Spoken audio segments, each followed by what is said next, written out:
نماز کے بعد بلند آواز کے ساتھ ذکر کرنا کیسا ہے؟ دیکھیں، حدیث مبارکہ میں آتا ہے، حضرت عبداللہ بن عباس رضی اللہ تعالیٰ بیان کرتے ہیں، ہم رسول اللہ صلی اللہ علیہ وسلم کی نماز ختم ہونے کو اللہ اکبر کی آواز کے ساتھ پہچان لیتے تھے۔ یعنی جب اللہ کے نبی صلی اللہ علیہ وسلم نماز کا سلام پھیرتے تھے تو بلند آواز کے ساتھ کہتے تھے اللہ اکبر۔ اس حدیث کو امام مسلم نے روایت کیا، حدیث نمبر ہے 1217۔ اسی طرح ایک اور روایت میں آتا ہے، حدیث نمبر ہے 1218۔ حضرت عبداللہ بن عباس رضی اللہ تعالیٰ بیان کرتے ہیں، ہم رسول اللہ صلی اللہ علیہ وسلم کی نماز ختم ہونے کو صرف اللہ اکبر کی آواز کے ساتھ ہی پہچانتے تھے۔ اور اسی طرح ایک اور روایت میں آتا ہے، حدیث نمبر ہے 1219۔ حضرت عبداللہ بن عباس رضی اللہ تعالیٰ بیان کرتے ہیں کہ رسول اللہ صلی اللہ علیہ وسلم کے زمانہ میں فرض نماز کے بعد بآواز بلند ذکر معروف طریقہ تھا۔ حضرت عبداللہ بن عباس کہتے ہیں کہ جب میں اس ذکر کی آواز کو سنتا تو جان لیتا تھا کہ لوگ نماز سے فارغ ہو چکے ہیں۔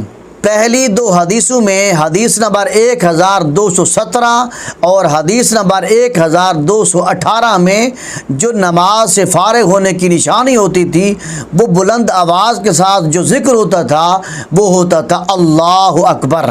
اور حدیث نمبر 1219 میں فرض نماز کے بعد بآواز بلند ذکر کرنے کا تو ذکر ہے، لیکن اس حدیث میں کسی خاص لفظ کا ذکر نہیں ہے کہ وہ ذکر کیسا ہوتا تھا، کون سے لفظ کے ساتھ اللہ کا ذکر کیا جاتا تھا، اللہ اکبر کے ساتھ یا کلمہ توحید کے ساتھ۔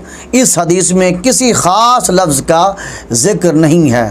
بہرحال یہ حدیث اس بات کی دلیل ہے کہ حضور نبی اکرم صلی اللہ علیہ وسلم کے زمانے میں فرض نماز کے بعد بلند آواز کے ساتھ ذکر کرنا معروف تھا۔ حالانکہ اس وقت کئی ایسے لوگ بھی ہوتے ہوں گے جن کی 1-2 رکعتیں نماز کی چھوٹ بھی جاتی ہوگی، اور وہ اپنی رکعتوں کو پڑھ کر نماز کو مکمل کرتے ہوں گے، اور جو لوگ اپنی نماز پڑھ کر فارغ ہو چکے ہوتے تھے تو وہ اللہ کا ذکر کرتے تھے۔ اور اس حدیث کی شرح میں علامہ ابن حجر عسقلانی رحمۃ اللہ علیہ لکھتے ہیں، اس حدیث میں نماز کے بعد ذکر بالجہر کے جواز پر قوی دلیل ہے۔ اور اسی طرح ایک اور بھی حدیث مبارکہ ہے، حدیث نمبر ہے 1235۔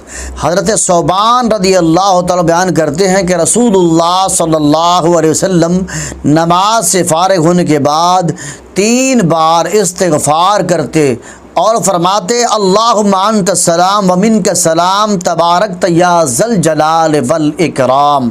راوی کہتے ہیں کہ میں نے اوزاعی سے پوچھا استغفار کیسے کرتے تھے؟